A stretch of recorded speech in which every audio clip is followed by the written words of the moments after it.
पुराने ज़माने की बात है। किसी मुल्क में एक बादशाह हुकूमत किया करता था। वो एक इंसाफ पसंद और नर्म दिल बादशाह था, जिसकी वजह से उसकी रियाया उसे काफ़ी पसंद करती थी। लेकिन जैसे जैसे वक्त गुजरता जा रहा था, बादशाह परेशान और दुखी रहने लगा, और वजह ये थी कि उसकी कोई औलाद ना थी।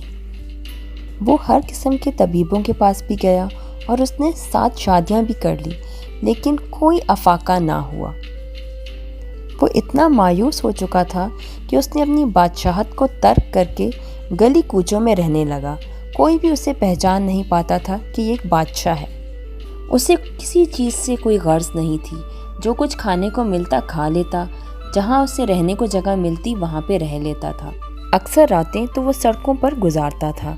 यूं ही उसकी ज़िंदगी गुजर रही थी। एक दिन वो इसी तरह किसी सड़क पर पड़ा हुआ था। जिसका दिल चाह रहा था उसके ऊपर से गुजर रहा था, लेकिन उसे कोई परवाह नहीं थी। इतने में एक बूढ़ा सा बुजुर्ग आता है और उसे कहता है कि बादशाह सलामत, आप यहाँ पे क्या कर रहे हैं। वो अचानक से उठकर बैठ जाता है कि मुझे इस हुलिया में कैसे किसी ने पहचान लिया। वो उस बूढ़े शख्स से पूछता है कि आखिर तुम्हें कैसे पता चला कि मैं बादशाह हूँ। इस पर वो जवाब देता है कि बादशाह सलामत, मुझे तो बहुत कुछ पता है, आप अपनी हाजत बयान करें, हो सकता है मैं आपका मसला हल कर दूँ। इस पर बादशाह अपना मसला उस बूढ़े बुजुर्ग को बताता है। वो बाबा कहता है कि बस इतनी सी बात है और आप इतने मायूस हो गए हैं। चलें, मैं आपका मसला हल किए देता हूँ। मैं आपको एक तीर दे रहा हूँ, आप किसी भी दरख्त पे जाइएगा और अगर ये तीर पत्तों पे लगेगा तो आपकी बेटियां पैदा होंगी, और अगर ये तीर फल पर लगेगा तो आपके बेटे पैदा होंगे, लेकिन ये फल आपको अपनी बीवियों को खिलाने हैं। बादशाह बहुत ही खुश हो जाता है और वो तीर लेके एक बाग का रुख करता है। जाते साथ ही उसकी नज़र एक ऐसे दरख्त पर पड़ती है जो कि पूरी तरह से फल से भरा होता है। उस बादशाह के खुशी की इंतहा नहीं रहती जब उसके तीर सारे के सारे निशाने पे लगते हैं। इस तरह से वो 7 फल लेकर महल का रुख करता है। वो एक एक फल ले जाकर अपनी बीवियों को देता है और उन्हें कहता है कि इसे खा लो। जब वो अपनी सबसे छोटी बीवी के पास जाता है तो वो उस वक्त नहा रही होती है, इसलिए वो उसका फल अलमारी में जाके रख देता है। जब उस बादशाह की छोटी बीवी नहाकर निकलती है और अपने फल को तलाश करने लगती है तो उसे फल तो मिल जाता है, लेकिन वो खाया हुआ होता है, जिसकी वजह से वो थोड़ी परेशान तो होती है, लेकिन उस फल को खा लेती है। असल में ये उसका फल एक गुलहरी ने खा लिया होता है। यूं कई महीने गुजर जाते हैं। हर तरफ खुशी का समा होता है। आखिरकार वो दिन आ जाता है जब बादशाह के 7 बेटे पैदा होते हैं। वो एक एक करके अपने बच्चों को देखने के लिए जाता है, लेकिन जब अपनी छोटी वाली बीवी के कमरे में जाता है तो बच्चे को देख के परेशान हो जाता है, क्योंकि वो बच्चा आधा गुलहरी और आधा इंसान होता है। लेकिन फिर भी अल्लाह का शुक्र अदा करता है कि शुक्र है उसके यहाँ बेटे पैदा हुए। वो अपने सबसे छोटे वाले बेटे का नाम नोलू रखता है। वक्त गुजरता रहता है और आखिरकार ये 7 बच्चे नौजवान बन जाते हैं। सब एक से बढ़ के एक बहादुर और खूबसूरत होते हैं। एक दिन सारे भाई मिलकर अपने बाप के पास जाते हैं और फरमाइश करते हैं कि उन्हें शिकार के लिए भेजा जाए और उनके लिए सारा सामान तैयार किया जाए। बाप ये सुनकर बड़ा खुश हो जाता है कि मेरे बेटे बड़े हो गए हैं। सबके लिए बड़े बड़े घोड़े तैयार किए जाते हैं और तलवारें तैयार की जाती हैं जो उनके लिए शिकार में मददगार साबित होंगी। लेकिन नोलू बेचारे के लिए एक बिल्ली तैयार की जाती है और एक छोटी सी छुरी, जिस पर वो बैठ के शिकार के लिए जाएगा। ये बात मैं आपको बताती चलूँ कि नोलू कद में छोटा ज़रूर था, लेकिन सब भाइयों में सबसे ज़्यादा अक्लमंद और नरम दिल था। आखिरकार वो दिन आ जाता है जब सबको शिकार के लिए निकलना होता है, लेकिन नोलू अब निकलने से पहले अपने साथ कुछ थैलियाँ भी रख लेता है। सब भाई उसको देख के हंसने लगते हैं कि आखिरकार वो इन थैलियों का करेगा क्या। लेकिन नोलू किसी की बात का कोई भी जवाब नहीं देता, अपनी बिल्ली पे बैठता है और शिकार के लिए रवाना हो जाता है। बाकी 6 भाई अपने तेज़ रफ्तार घोड़ों पे बैठ के हिरन का शिकार करते हैं और फिर इसको पकाकर खाते हैं। जब नोलू उनसे फरमाइश करता है कि मुझे भी खाने के लिए कुछ दो, तो वो सारी हड्डियाँ इसके सामने फेंक देते हैं।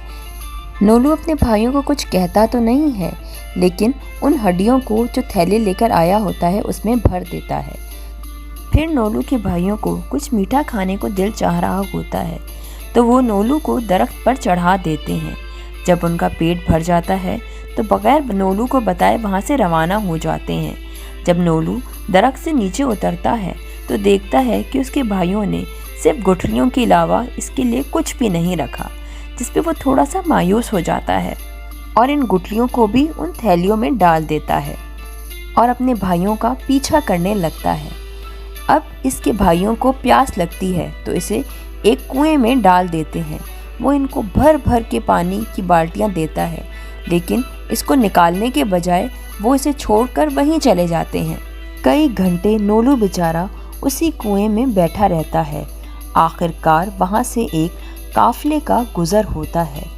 पहले तो काफले वाले डर जाते हैं कि कुएं से किसके रोने की आवाज़ आ रही है, लेकिन फिर हकीकत जानने के बाद वो नोलू को उस कुएं से निकाल देते हैं। अब काफ़ी रात हो चुकी होती है। नोलू बेचारा परेशान हो जाता है कि आखिरकार मेरे भाई कहाँ पे गए। वो अपनी बिल्ली पे बैठता है और अपनी बिल्ली को कहता है कि मेरे भाइयों की खुशबू सूंघते हुए मुझे वहाँ तक ले चलो। काफ़ी मुसाफत तय करने के बाद वो एक वीरान सी जगह पर पहुँचते हैं, जहाँ पर एक घर होता है और वहाँ पे 6 घोड़े खड़े हुए होते हैं, जिसकी वजह से उसे यकीन हो जाता है कि मेरे भाई यहाँ पर रह रहे हैं। वो दरवाज़ा खटखटाता है तो बहुत ही अजीब सी औरत दरवाज़ा खोलती है। वो पूछता है कि क्या मेरे भाई इधर आए हैं, जिस पर वो कहती है कि हाँ, तुम भी आ जाओ, तुम्हारे भाई इधर ही रह रहे हैं। जब वो घर के अंदर दाखिल होता है तो उसके 6 भाई बेहोशी से सो रहे होते हैं। उसे हैरत तो होती है, लेकिन वो कुछ कहता नहीं है। इसके बाद वो बूढ़ी औरत इसे भी कुछ खाने को देती है, जिस पर वो मना कर देता है और इस तरह से जाहिर करता है कि उसे बहुत नींद आई हुई है और वो बहुत थका हुआ है। अभी कुछ देर ही गुजरती है कि उसे बावर्ची खाने से बहुत ज़ोर ज़ोर से छुरी चलने की आवाज़ें आने लगती हैं।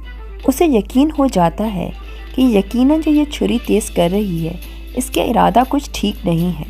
वो भाग भाग के जाता है, अपने भाइयों को जगाता है और उन्हें कहता है कि ये बूढ़ी औरत असल में एक चुड़ैल है जो हमें मारना चाहती है, जल्दी से भागो यहाँ से। और वो खुद बावर्ची खाने के पास जाकर गाने लगता है, काती ना कलकाए नोलू जाग दो जवान, यानी कि वो उस चुड़ैल को बताता है कि मैं जागा हुआ हूँ, तुम ज़ोर ज़ोर से छुरी को मत चलाओ, और ख़ुद भी घर से बाहर निकलकर घर को आग लगा देता है।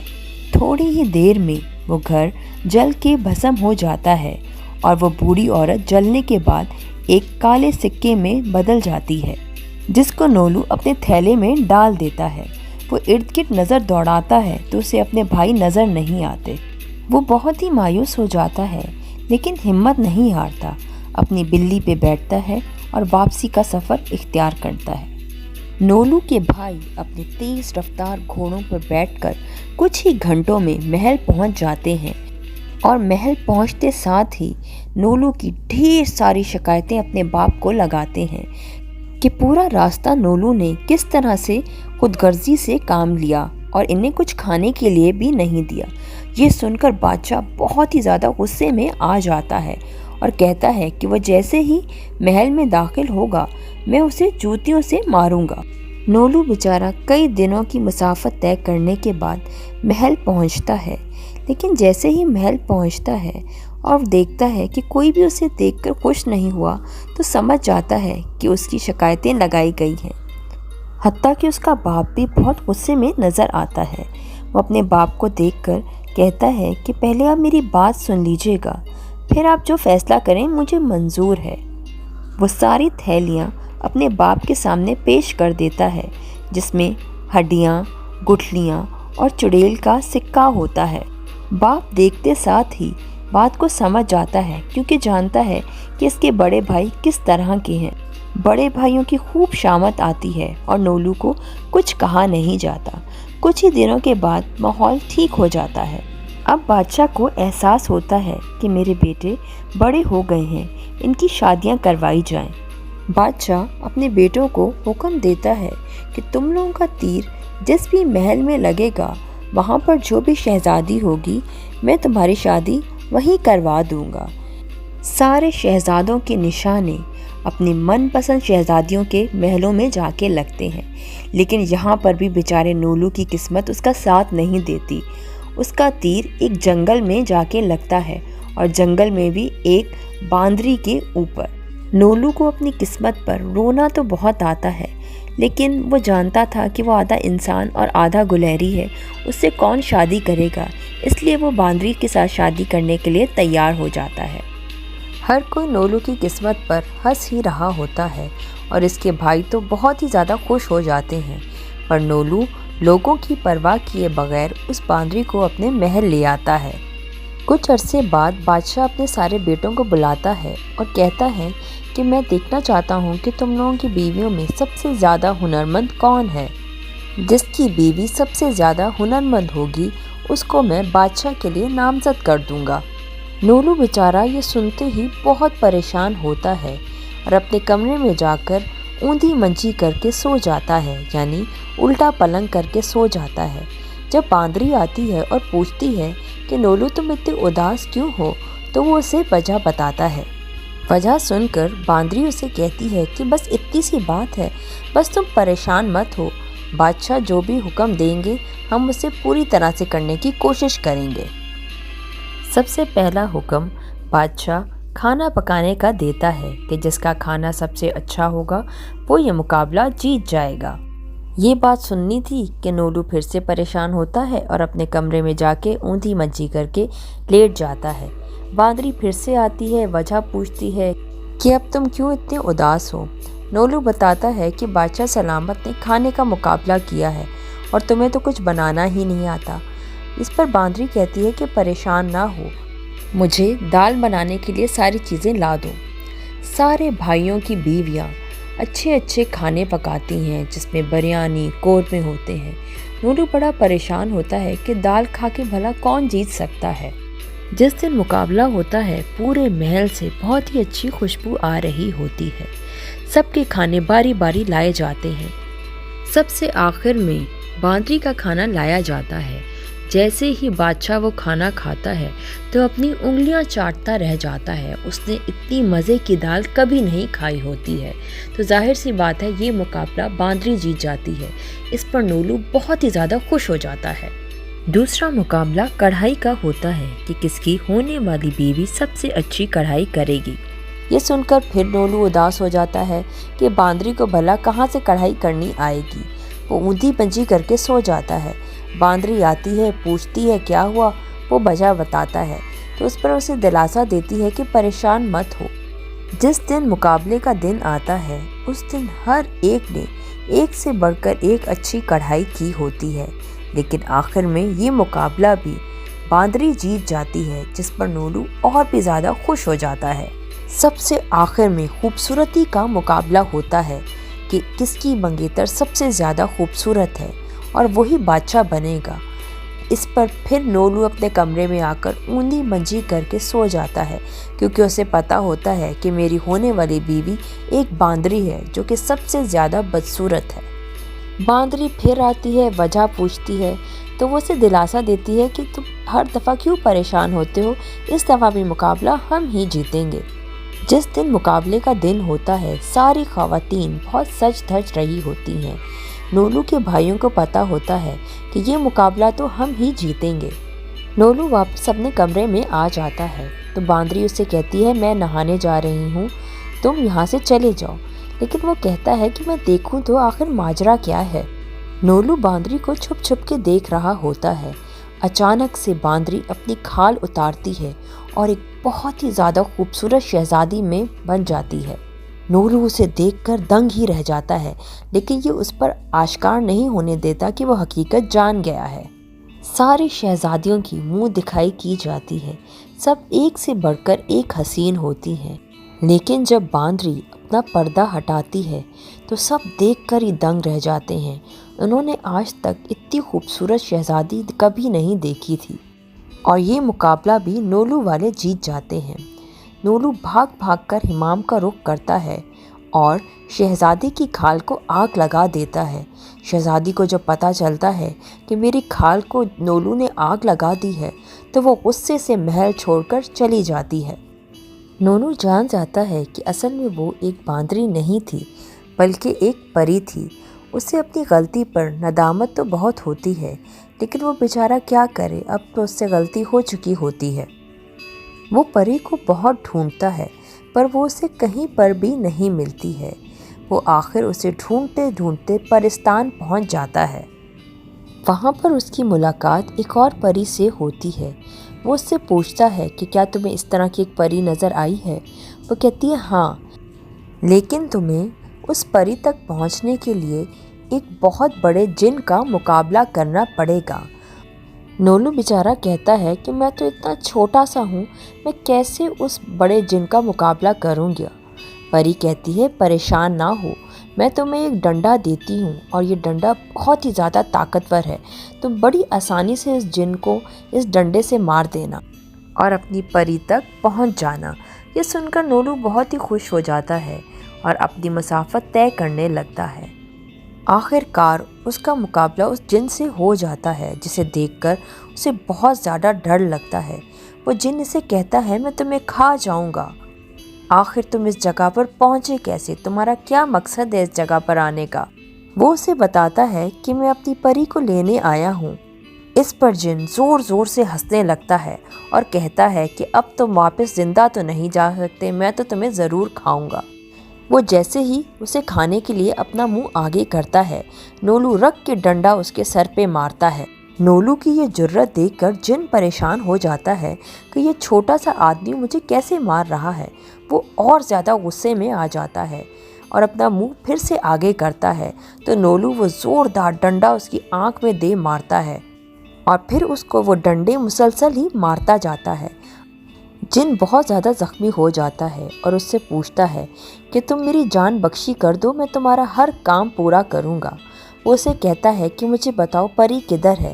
वो कहता है बस इतनी सी बात है, मैं तुम्हें बताता हूँ। परी उस नदी के पास है जो पहाड़ों के बीचों बीच है। नोलू की जिन से बड़ी अच्छी दोस्ती हो जाती है। वो उसे खुदाफिज कह के अपनी राह पर चल पड़ता है। रात के वक्त वो उस नदी के करीब पहुंचता है तो देखता है कि बहुत सी परियां वहां पर जमा हैं। वो दरख्त के पीछे छुप छुप के परियों को देख रहा होता है। आखिरकार उसको अपनी परी नज़र आ जाती है। वो भाग के जाता है और अपनी परी के पाँव पड़ जाता है कि उसे माफ़ कर दिया जाए। परी नोलू को रोता देखकर उसे माफ़ कर देती है और थोड़ी ही देर बाद वो नोलू को कहती है कि मैं तुमसे बदला ज़रूर लूँगी जो जैसा तुमने मेरे साथ किया। नोलू उसकी बात सुनकर हैरान हो जाता है लेकिन कुछ कहता नहीं है। वो नोलू की खाल उतारती है और उसे आग लगा देती है। देखते ही देखते नोलू एक खूबसूरत शहज़ादे में तब्दील हो जाता है और यूं नोलू परी को लेके महल की तरफ रवाना होता है और दोनों की शादी हो जाती है और हर कोई हंसी खुशी रहने लगता है और नोलू को मुल्क का बादशाह भी बना दिया जाता है। यूं ये कहानी अपने इख्तिताम को पहुंची। आई होप आपको मेरी ये वीडियो पसंद आई होगी। अब आपसे नेक्स्ट वीडियो में नेक्स्ट टॉपिक के साथ मुलाकात होगी। तब तक अल्लाह हाफिज़, अपना ख्याल रखिएगा।